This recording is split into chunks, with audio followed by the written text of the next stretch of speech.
their suffering, love Jesus, and find their joy in God's divine goodness. And he began to compare his own heart and mind and emotions to what he was reading. Of course, that's not necessarily a bad thing to do.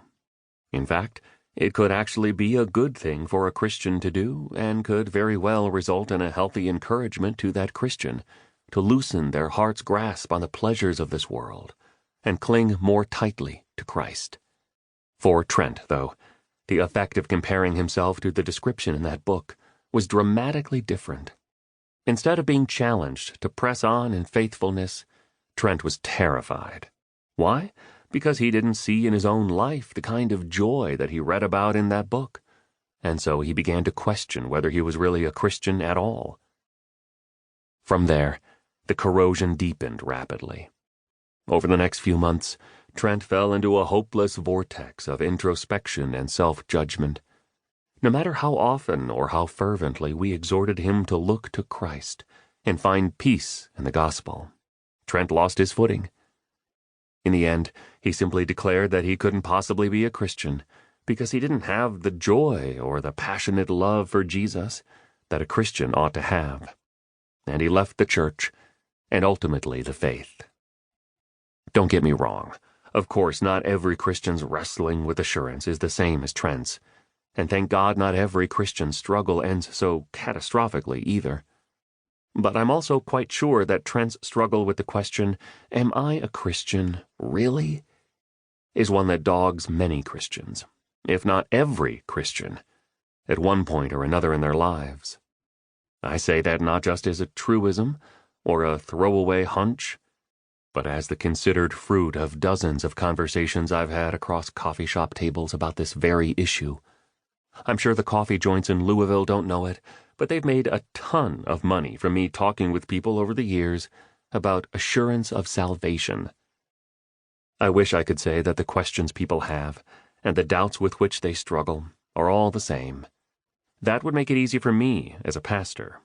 Then I could fix that one biblical misunderstanding, answer that one theological question, and all would be well.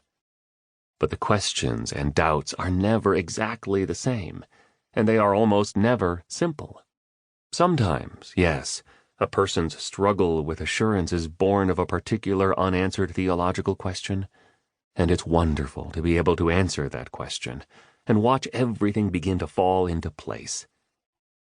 But sometimes, a lack of assurance is far more complicated than one specific unanswered question. Sometimes it's more emotional than rational. Sometimes it's born of a whole theological worldview that's off by just a few catastrophic degrees.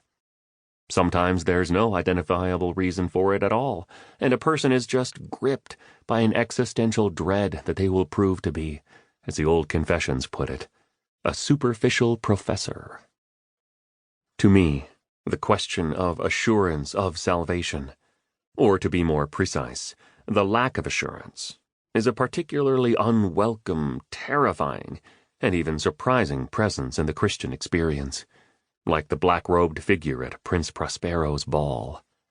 After all, at its heart, Christianity claims to be all about certainties, not questions or doubts. We know Jesus is the Son of God. We know he died on the cross as a ransom for many. We know he was resurrected from the grave, and we know he offers forgiveness to everyone who trusts in him. Our entire worldview is built on certainties, both historical and theological, and that's what sets Christianity apart from most other religions of the world. They have questions. Christianity has answers. They have enigmas. Christianity has truths. They explore. Christianity declares. What's more, the biblical authors themselves write with a rock-solid sense of certainty that seems to go deeper than that particular things actually happened. Their certainty appears to be not just historical, but existential, even personal. They seem confident about not only the facts of Christianity, but also those facts' redemptive significance, and they seem sure that they themselves have been swept up in that redemption. What's more, these authors even seem to expect their own certainty to translate to other believers.